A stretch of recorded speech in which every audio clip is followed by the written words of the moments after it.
Good morning, good afternoon, good evening, depending on where you are. Trust everybody's doing well. And once again, welcome to everyone. Happy New Month. This is our monthly support call where we have our practitioner come in, share their journeys, answer our questions. Uh, we do have Kelvin show up, who's going to come take us through, answer our questions. Uh, don't forget you're able to in the chat ask your questions, which you can also unmute yourself so long as you're within a quiet space so that you can ask questions. That way, you can use the raise the hand feature. We'll get to those just as a heads up. After the fact, we would also be sharing his contact details so you can connect with him in LinkedIn, and then that way grow your network. The whole essence is to connect and then continue to share and then grow within that IT community. IT community. So we'll go ahead and start with the few questions that we have. So Kevin, once again, welcome. Over to you. We will get to tell us a bit about you on a high level. Yeah, absolutely. Thank you so much for having me. This is you're probably one of those people who when I think about this journey, I cannot not acknowledge your contribution to how I got to this space and how this space has evolved for me. So thank you very, very much. Again, my name is Kelvin, and I've been in this ServiceNow BA space now for upwards of about, I came into the space originally in 2015, had a life-altering emergency, and I kind of backed out because of that whole scenario that I had to face. I left the journey and had to face my family, and I came back in 2020. 2022 was when I came back and picked up from where I left off, finished this training, though it was with a different trainer, and finished that. My first engagement was with the Social Security Administration. As a BA with the Social Security Administration, I worked predominantly on catalogs and improving on the catalogs that they had, upgrading and cleaning out some of the catalogs, working on different process mappings and wireframes. All this were not things I was taught in training, mind you. I mean, we were taught about the BA portion of the business while in training, but by the time I got into the field, these things were thrown at me and you had to figure out things. And now that you're working remotely, you really don't have that type of environment where you can tell your office colleagues that, hey, I'm lost. Can you help me? They're expecting you to know this stuff. So again, that's how I think I started reaching out, and maybe I believe that's how I met. I met up with Emeka again, and also met up with I think it's Femi or something like Femi. I believe it's Femi, and that's how that journey began of going back and re-understanding. Which my primary background actually is telecommunication engineering, is what I studied.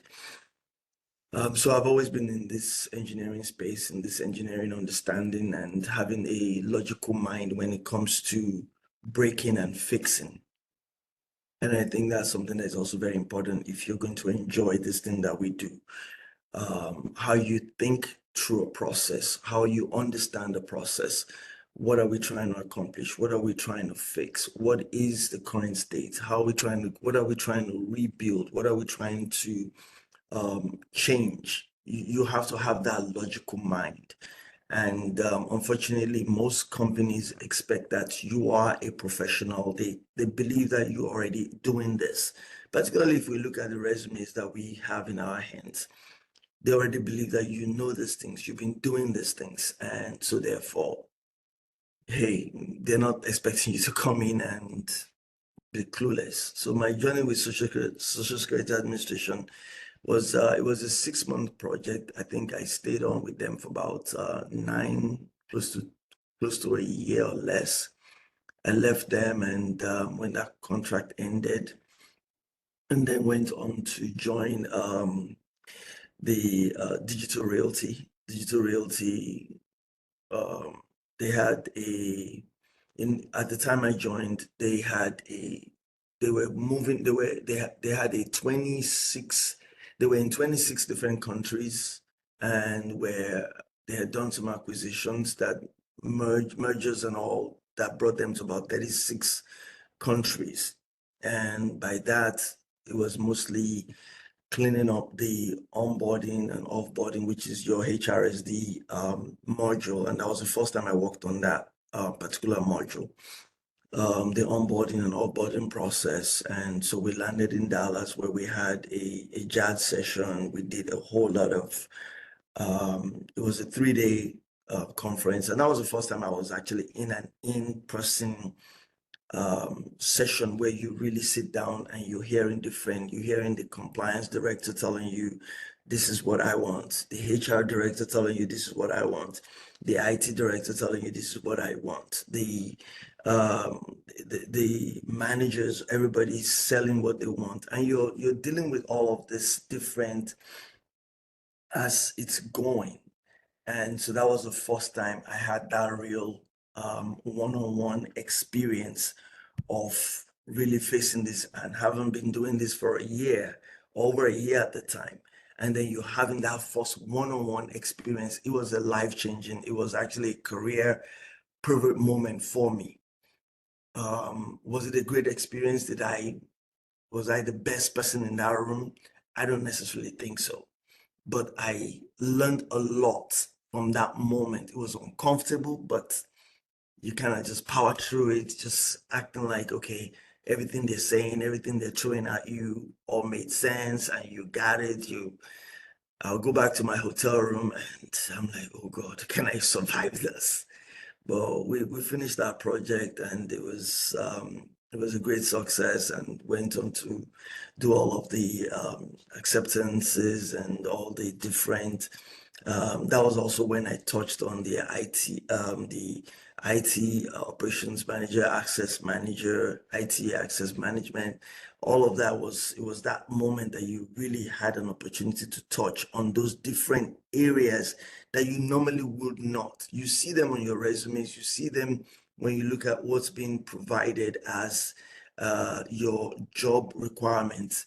But when you touch on it in that kind of real life experience, it's different. It's really, really different. What I do outside this space when I'm not working, I like to skydive. I'm one person who like to jump out of planes. I hunt. I'm not an NRA member, but I do have, I mean, I like to hunt. So I go to gun range, and especially when I'm stressed, I go and pop off some bullets just to calm my nerves. When it comes to trends, keeping up with the trends in this IT space, honestly, you cannot be behind. That is the truth. You have to keep up. Particularly now, ServiceNow is talking about the whole AI. You have to be on top of it. You want to understand, what does that mean? How does that impact you as someone who's coming in on the field? And those are actually sell you when you sit down at those interviews, or you sit down at those different requirement gathering. You're able to suggest, things that would make all managers and all, I mean, stakeholders go like, oh, okay, I wasn't even thinking about that. Because you're keeping up with the trends, you're keeping up with what can better help the enterprise, help the stakeholders, help them get to their new state. So you need to keep up. And so that's one thing I think for each and every one of us, we have to be open-minded about it. Unfortunately, the government agencies, they are very locked down about upgrades and changes, as opposed to when you go into a non-governmental environment where they want the new stuff, they want what is new, they're constantly doing upgrades and migrations and implementation based off of what is current, as opposed to when you are in a government agency environment. They'll be two different kind of spaces, and I've worked in both different spaces, and I'm telling you, depending on which of the space that you choose to find yourself, I think it's best to be open, to be very open to whichever space. As far as training goes, I never stop training. If anything at all, I am always happy to jump on this kind of class where it's not my class. I'm not the one training. I just want to listen. I want to hear what's new. I want to hear people's questions. I want to hear people's opinion, just to kind of help my thoughts. As far as certifications go, you cannot let your certification expire, because once it expires, you have to start all over. So your certification cannot expire. So you have to keep up with it. You have to make sure that you are on top of your certifications. Otherwise, once it expires, you have to start all over. And when it comes to your general space in the ServiceNow BA space, one of those things that I think I've come to enjoy is I don't necessarily fall into a category of a specialty. I would rather be a person who generalizes. There is really no area in the ServiceNow or ServiceNow BA space that I cannot function in. So by that, I mean, I don't get into the coding, which means I'm not an administrator, but I can do an admin role. There's certain things within the admin role that I can take care of now. There are things when it comes to architectural that I can kind of play around, dabble around that. So I'm not the guy who's going to just say, oh no, that's not my space, and run away from it. So you got to be open-minded is what I'm basically saying. You have to learn to kind of like move around those areas. I think one of the biggest thing that I would say is this. When I first came on to my first hire, which was 2023, I'm sorry, 2022, which was with Social Security, and they asked that I do a requirement gathering, and I mean all of that. Honestly, I don't know. I panicked. I freaked out because during the training, yes, they showed us the different ways of using Excel to gather this requirement. But for you to be in a room with top directors and they're just throwing these things at you, and you're supposed to keep up with asking the questions, to kind of getting them to, and also typing it in at the same time. That first time, I'm not going to lie to anybody on this call, that thing shook me.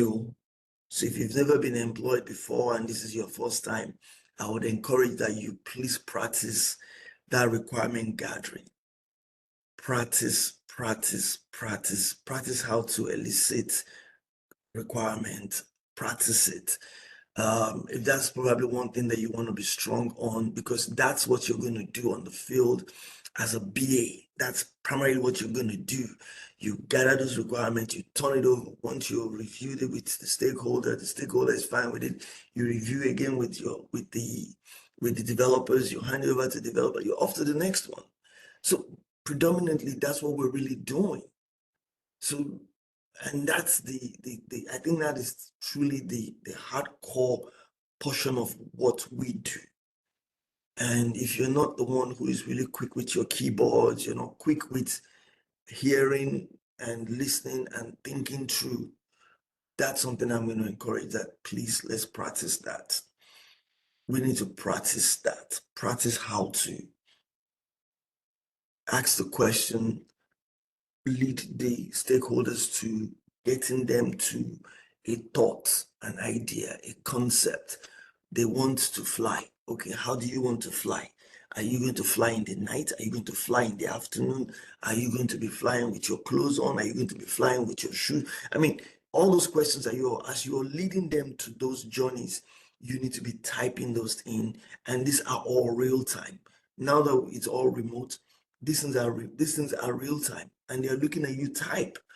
So your spell check, all of that. So you have to practice, is all I'm saying. You really have to practice. At this point, I don't know if there's any other question anybody has for me. Let's see what question I can answer here. Awesome, Kev. Great one.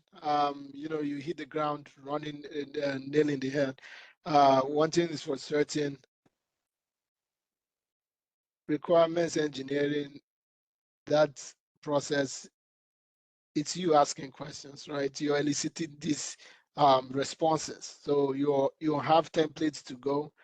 You have a ton of resources, but you can't know it all. And don't be afraid to fail. Fail fast. Fail forward. So you're able to ask a question, see what they do have.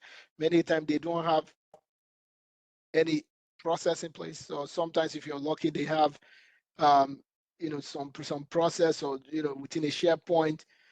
They provide you that, and then you can use that to your own advantage. If not, there's a ton of resource. ServiceNow Resource Center. There is the customer success. There's also ServiceNow Now Create. There's a lot of resources there that are out there to help. Even Google, simple Google that we have, is there. It's helpful. It would shape your conversation, and you need to summarize. You're not going to write a whole dossier, because if not, you just have those templates: the who, the what, the why, which is the core for requirement, then when and where, that way, and then you have the how, right, which will help you. Because if you're wanting to have to write every line and all that, you're going to be recording each session. It's not in all cases. And imagine if it's a government entity, you cannot even record. So, but being witty, making sure you're summarizing, getting the data, capturing it, because if you can flesh it out with those information in that question set, writing user story becomes easy for you. Writing user story becomes easy for you. I know we have a question, but Debbie, let's go ahead. Let's get to your thought, then we get Ken's question. Go ahead. Over to you. Hi, everyone. Good morning. Kelvin, thank you for that inspiring introduction. It sounded like I needed to go rewrite my resume hearing you. So No, thank you. I wanted to just ask that when you were a newbie, were there any mistakes you made on the job? Oh, If yeah. yes, what were they, or at least like one or two, and how did you like come back from that without any impact on sustaining your job? Well, I mean, I think one of the Good question. yeah, that's a good question. Yeah, not one. I think I made during the training, I don't think I ever heard the word wireframe. Um, my manager at the time, I was charged with cleaning up the catalogs for the Social Security Administration. They had some catalogs that were old, and they needed those catalogs to be cleaned up. And part of the cleaning process for those catalogs, we needed to do some wire. He needed me to get new wire frames done, put them in a wire frame after we talked about, okay, this is going to be the new process. Because at that time, if I'm recalling this correctly, this happened in 2022. Those catalogs needed to be cleaned up, because before then, they would send, if they were okay, so example was, so for Social Security Administration, they needed approvals for everything, being that it was a government agency. And this particular catalog that he charged me to work on, they wanted a situation where if you were doing international travels, if you were going to be traveling international, bear in mind that they were using the flip phone, Motorola flip phones.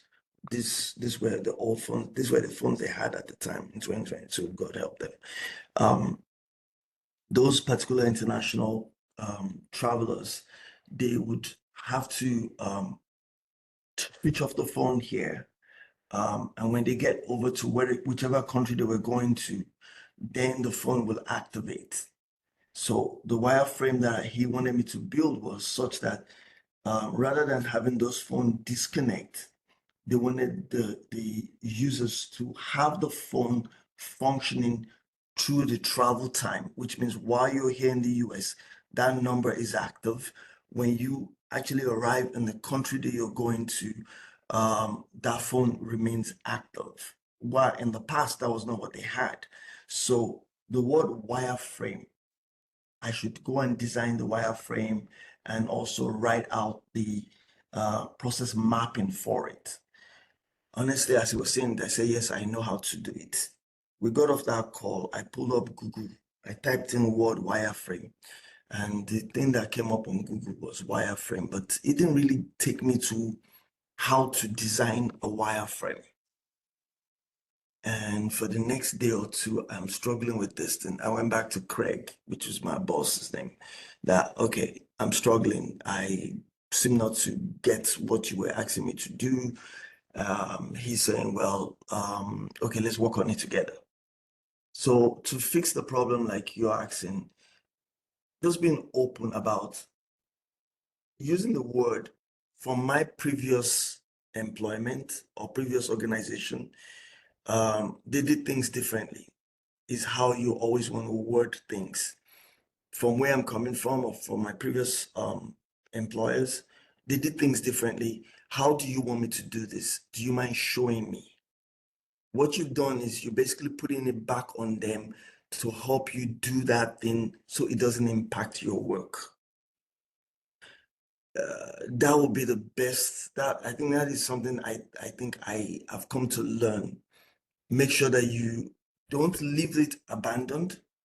And if you can't do it and you can't find resource outside the place after you've looked around, you've done Google search, you've looked on ServiceNow, see how ServiceNow wants this done, and you're struggling, particularly if you're a newbie, quickly go back to your manager. And hey, from where I'm coming from, this thing is done differently and I just don't want to mess this up. How would you guys like me to do this? It kind of looks like you might feel like, oh, maybe I'm making myself look like I don't know what I'm doing. No, what you're doing is you're putting the responsibility back on them to show you how to do it. Most times a good manager would actually just do it. And that's how you learn. I don't know if that answers your question. Great, Yes, great yes, it does. summary. Great That summary. is very empowering. Thank you. Great summary. And that's the truth too. Software development is a team sport. Each company has their own design pattern. So no two individual does the same requirement the same way. One thing you should note is sometimes the companies would have a formal way of doing things or have resources to help you. Sometimes they would not, but you will come with the understanding that you are resourceful. That's all about analysis. That's all about consulting. You are there to get to a solution. You get that by collaborating with others, whether it's your manager, whether it's your team. Others have been there before you showed up. It's not you can't be a newbie forever. If you've stayed in a company for a year, it means that you're doing something right or you're contributing. You're not just there to warm the bench. That's for certain. But the first 6 months, you're really just trying to see how things are done in their own organization and try to get up to speed with how they do team dynamics, right? Forming, storming, normalizing. But that's the key here. You will need to fit in first. It's like a team. Even if you're the best player, when you come in there, you have to first flow. Get into the flow, get into the rhythm for what they are doing. So once you are now, and like they say, you're now part of the team or in member, everybody kind of like knows where your wing is and stuff, right? Even if you're the great superstar, but at that point now you're now part of a team. You're not a solo player again. You're part of the team, so you're contributing in your own way. But that's for sure. If they are helpful, like a manager did, they show you. Or they pull you in their wings. They show you how they do it in their own way, and then they will see that you're ready to hit the ground running. You pick it up, you take initiative, and you go and put the extra effort, like burn the midnight candle, do the work that's needed to get there, and then use a lot of your resources. You have great folks that are there out there to help you. Google, once they see that you're making the effort, you didn't just throw it that that's not my job. Once they see that, they see that passion, they see that enthusiasm from you, that you just want to put your best feet, or do the best work that you can, for a fact. That's one great way to to get it done. Ken ask the question, please. It's how do we practice requirements gathering to a level that it will meet the actual job reality, when you said the reality is clearly different? How do you practice that? Then he has another question too, but go ahead. Let's get that one. I mean, generally, so take for instance, how do you practice this? Because as we are on this call right now, I'm a stakeholder who would like that when you come to my home, um, when you pull up on my driveway, as soon as you pull up on my driveway, because you already have my home address and you are a friend of mine, I gave you my address. I also sent you a code to come through the gate. As soon as you pull up, my door, the ring, the door app that I have, because of that code, it would automatically open up. It would open the door for you, and you can sit in the formal waiting area, and there, which is across from the study area, and I would meet you there because I was expecting you. That's a stakeholder who is asking you to write a requirement. So you think about these things out of the box, and so you're writing what I want, how I want this done, and what will be the criteria for this to be an acceptable result. Did we meet the acceptance on what I wanted? So you have to think about it like that. You have to always think about, it's not just for the job, it's for every area of our lives. The kids need to get to school. Who's taking them to school? What time do they have to leave the house? How are we sure that they go to school on time? Those are acceptance. So all of that is what you're practicing. And using the Excel, I'm hoping that part of this training came with that Excel format where you are constantly going back to that Excel. You're looking at it and you're writing. Don't just look at what's on there already. Now you're practicing writing what is yours. Whether it is just going to the grocery store, what would you like the grocery store to your shopping experience to be like? Amazon is one of them. You want to shop online, what's the steps that you would rather want to see? And this is step one, step two. Those are practicing it. You want to practice that, because if you're waiting to get there and someone is saying, hey, Kelvin, we're going to elicit requirement for social department, this is what they need, and they pull you into that call, and that's the first time that you're going to actually elicit requirement, it's going to be very awkward. So I don't want that to be the first time that you're actually eliciting requirements, what I'm saying. That's why I said it would be nice to practice and practice and practice. And it doesn't have to be a work related. It could just be your own personal life. It could just be how you drive, what you would like to see with the lights. Because this lights, the stop lights that we see, that was a requirement. Someone sat down and wrote the requirement. When you come at certain brake speed, the light comes to a stop, and it takes certain seconds for the yellow light to turn to a red light. Those are requirements. All these things that we work with, we see every day in our lives, those are requirements. And so you now taking time to take that same Excel and begin to play with it. And you're writing into that Excel that you have from this training, what you would like to see as an improvement, the current state, and what will be a future state. That's what I meant by practice.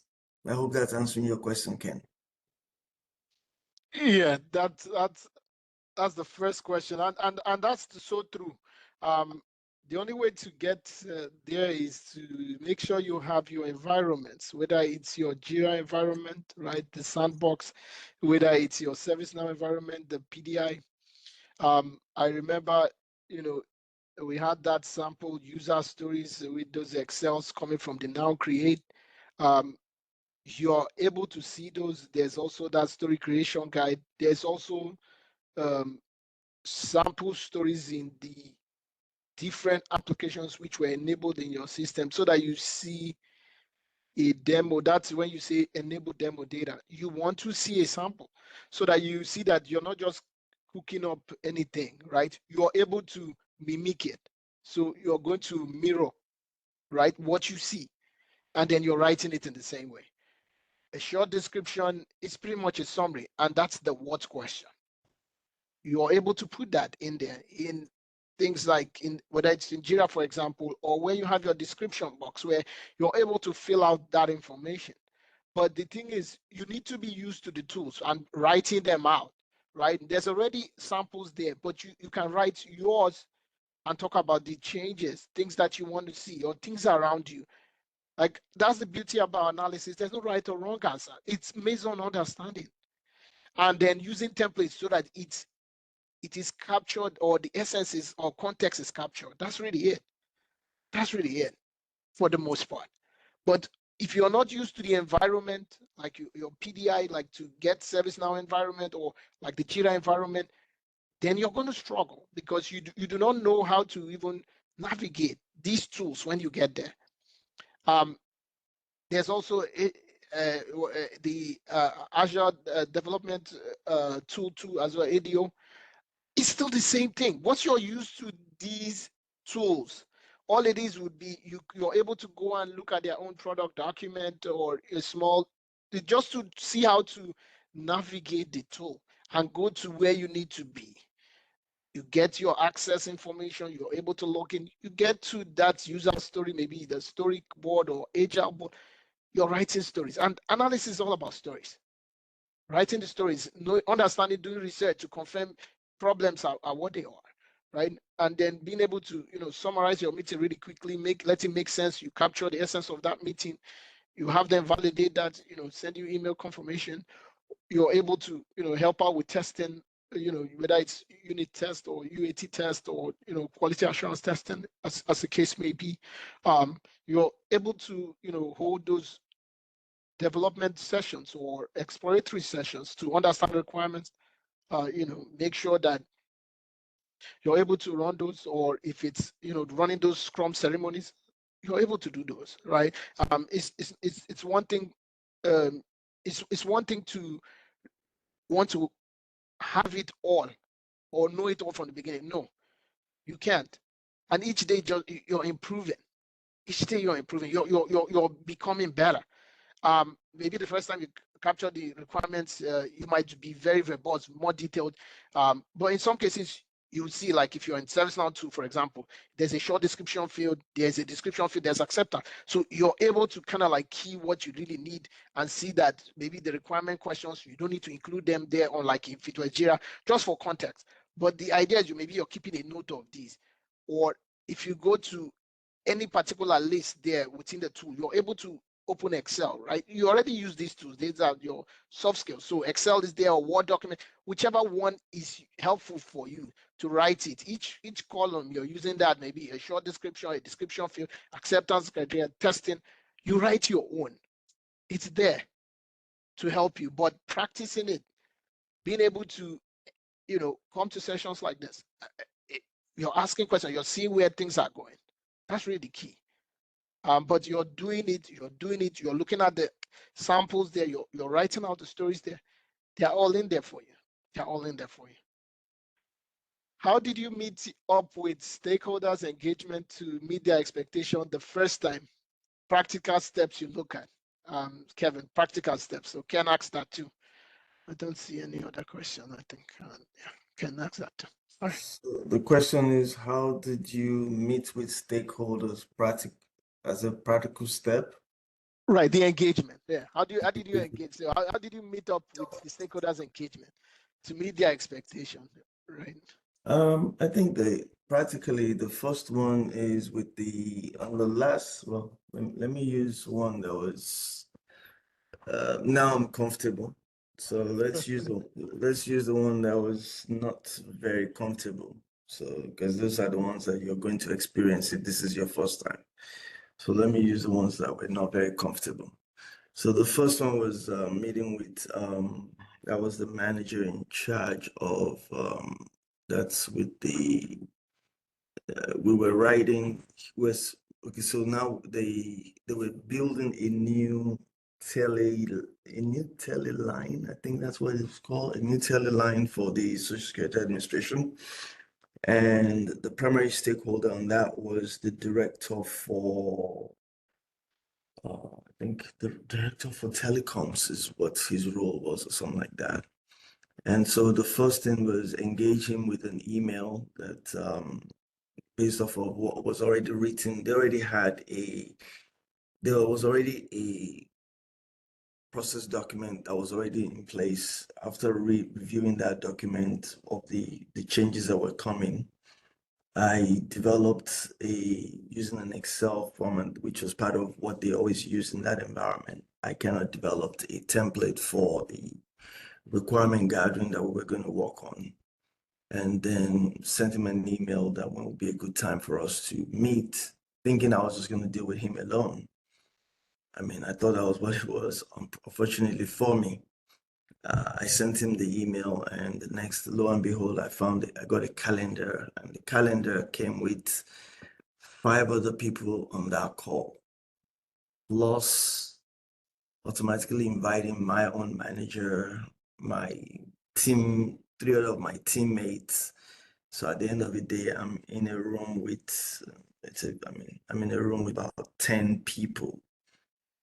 I mean, it's a remote call, and I'm supposed to be the one leading that conversation and leading that call. It was quite tough. It was very tough. Plus, it was the first time. So, I mean, here I am, I'm trying to play. I think one of the things that helps is also you don't have to take yourself too seriously. And you also have to come from a place of understanding that these people are all human beings and the nerves is going to be there. You're nervous, they're nervous. Everybody wants to be all professional. Nobody really wants to mess up. So somehow just find a way to shake off the nerves. And I had a template already, and I think that day the call was scheduled. I scheduled the call for an hour with him, and 45 minutes into it, we had a hard stop because he had another meeting that he said he had to go to. When I got off that call, honestly, I took some very deep breath. It was as if my throat, everything got dry at some point. I was drinking a lot of water. It was my first one. But through it though, after that one, every other one just kind of got better. So practically, I think when it comes to meeting with stakeholders, the first one, I hope it's easy for you all. For me, it wasn't. I'm not even going to pretend to anybody here. It wasn't easy at all. I'm new on this. I'm a complete newbie, and I was thrown to the wolves, and that's the way I saw it. And you have to do what you have to do. But it worked out well because by the second time that we met, now I'm more comfortable in the environment. I'm a little bit more relaxed. Now I'm playful with everybody. I'm making fun of things. Because that's really what it is. You're trying to get them relaxed. You have to, because when you're nervous, they see the nerve. They feel like, are you competent? Do you know what you're really doing? So, but if you're more relaxed and you're a bit kind of like more sort of playful, and you're asking questions and you're smiling, you're talking, you're sounding upbeat, they also engage. They also start thinking. They're actually helping you with getting more ideas. So that's how to overcome it. You have to fight the nerves. You have to learn how to smile more, not smile in a way that you're smiling sheepishly, but you don't have fear on your face. You're not sweating. You're not looking. Now that everybody's going back to the office, yeah, you're gonna be in the space in the same room, and everybody's gonna be in the building, and we're all looking at each other. So you have to be able to be comfortable and relaxed and laugh, make fun of things, find things to kind of keep everybody's nerves down. Just I'm not here to fight. I just want us to get this done as quickly as possible. And be very clear about the amount of minutes that you have on this. We only have 60 minutes on this call. And within that 60 minutes, as much as you can gather, and then we'll continue next time. So it doesn't mean that in that particular call, you have to finish everything. No, it doesn't mean that.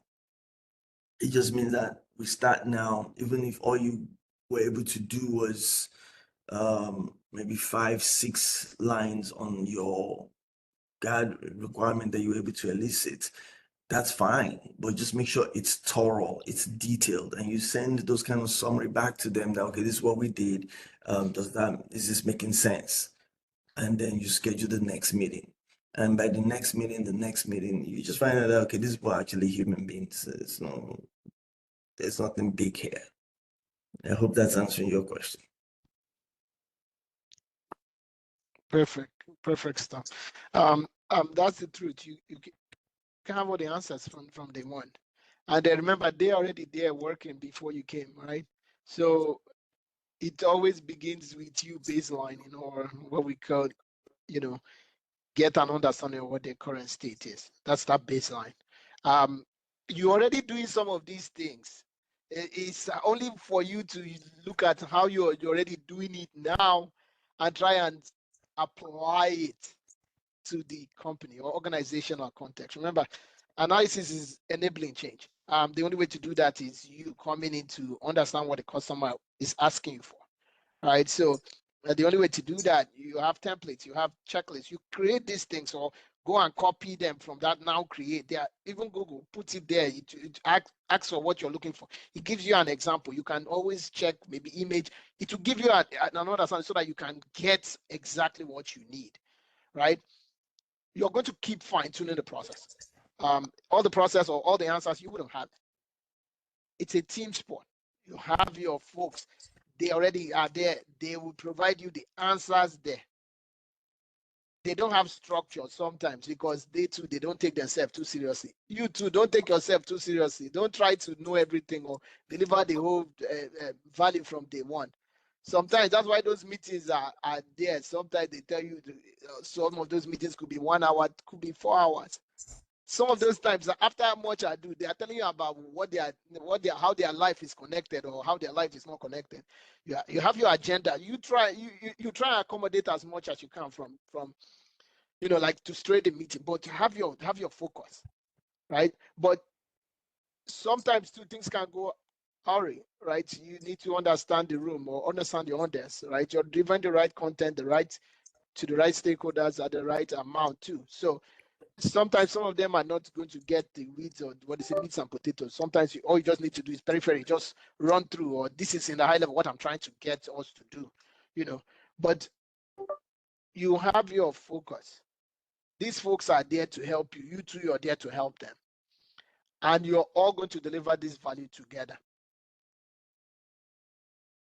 You are going to start out like everyone would do, a fish out of water. It's all new to you. But if you're going to collaborate with them that are already there, they will help you to warm you in, like endear you to the organization. And then before you know it, maybe it might start out as a 3 months or 6 months contract. Before you know, you're there 4 years, 5 years. Or that's if you have not converted to a full time. It all depends.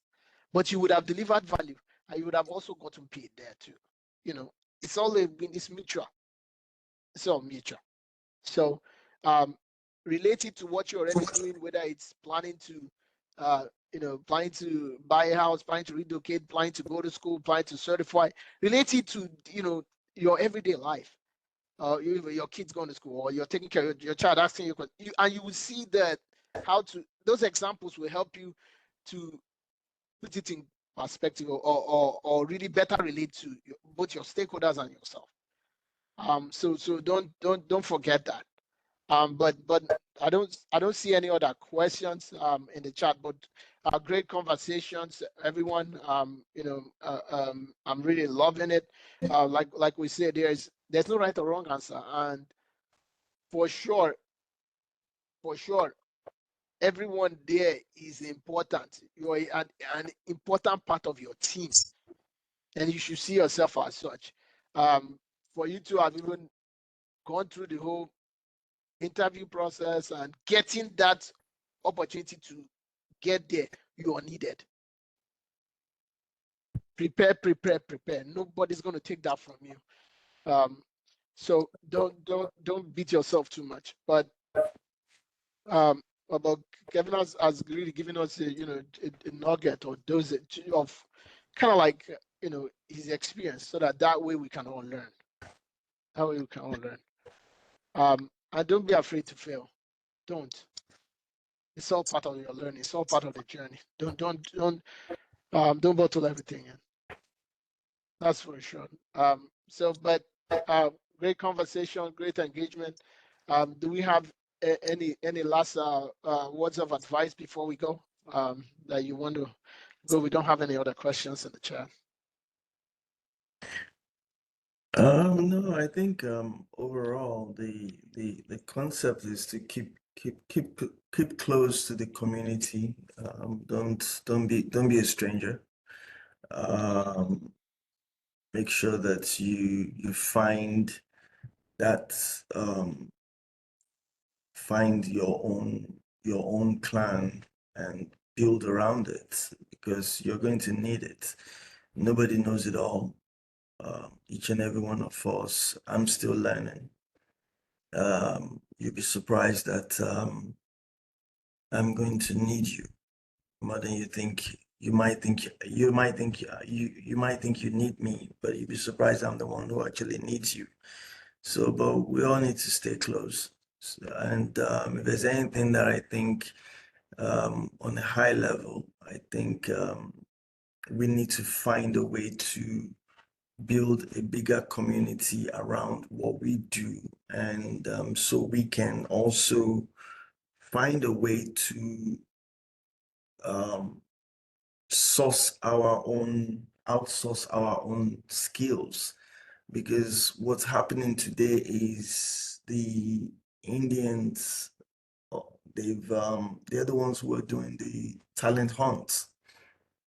And the reason why they're getting away with it is because we keep acting like we're solo hunters. They're not smarter than us.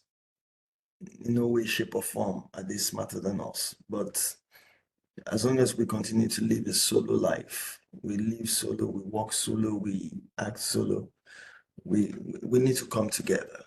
And I hope that for everyone who is a trainer and everyone who is in this group and everyone that continues to be in this group and all the other ones who have gone ahead of us and those that are coming behind us, that we should form a closer knit group so that we can begin to build something bigger and better.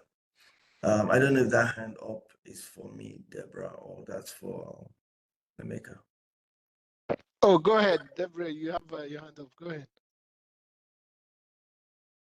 Hi, yes, so I just wanted to align with what Kevin just said. Okay. I was jokingly telling my husband yesterday, I was like, are you sure I will not go into technical recruiting? I said there is a need to bring our people in more. Take for instance, where I work, a project we work on, we're like a team of over 50, and all of the developers on that team, they are all the same people we're referring to, and I've been with them for like 2 years. Okay. And there is no way, as they are leaving, they are replacing themselves, like people from other Have a pipeline. continents. Okay. Yeah, people from other continents, I believe, I've been applying. I've done referral for my friends, but none of them ever got it. So you talk about the software development, the enterprise development, it's all them. It is all them. And it's just unbelievable. And they have a way of covering up for each other when there's issues, they quickly jump in and they resolve things. And they just practically run software software department like it is theirs. You cannot ask questions. You cannot holding like the entire company ransom. Like it's crazy. So we need to like get even more rooted and support each other and create more opportunities for ourselves. It's very important. Thank you for backing me up. Appreciate that. That's awesome. That's awesome. And that's the truth. That's the truth. Whether you like it or not, that's the whole essence of what we do here. The only thing I would say is one thing for certain, you should remember that it's a team sport, right? If you put your 2 cents, somebody else puts their 2 cents, and we all make progress. That's how innovation happens. That's how creativity happens. So you're very right. The major thing is as much as we can, we would put our best feet and best people forward, because the whole essence is you can't remember the person has to be willing, right? The horse is willing. So you're going to help as much as you can, but the bulk of the work stops on the individual. It's just like even in the training. Sorry about that. Just like in training, for example, life happens. Everyone is really working or doing other things, but they have to be committed to getting the works done, so that, and then if they are stuck, they are able to reach out. But if they are not, you're not able to know, right? So, and then if the person is not willing to even sit through it, I know that some of those other folks funnily do other things, maybe like even sitting on interviews and do other kind of crazy things. But the thing is, nothing beats that, the person knows the stuff, because if you know the stuff, it's easier, and then it all kind of adds up, which is the key there. It all kind of adds up. That way you're able to stick your neck and then even follow through to the end, for that stakeholder. That's the beauty. But yeah, for sure, that's so true. That's so true. Like I said, it's teach one, reach one. That's really the key. Thank you, Kevin, for sharing your journey with us. We are grateful. So once again, a couple of minutes, the videos will be out. Kevin's information would also be there. Download them. Let us know, so that way we can all, together, move that conversation forward. Thank you, everyone. Enjoy the rest of your weekend. Bye-bye. Thank you. Bye.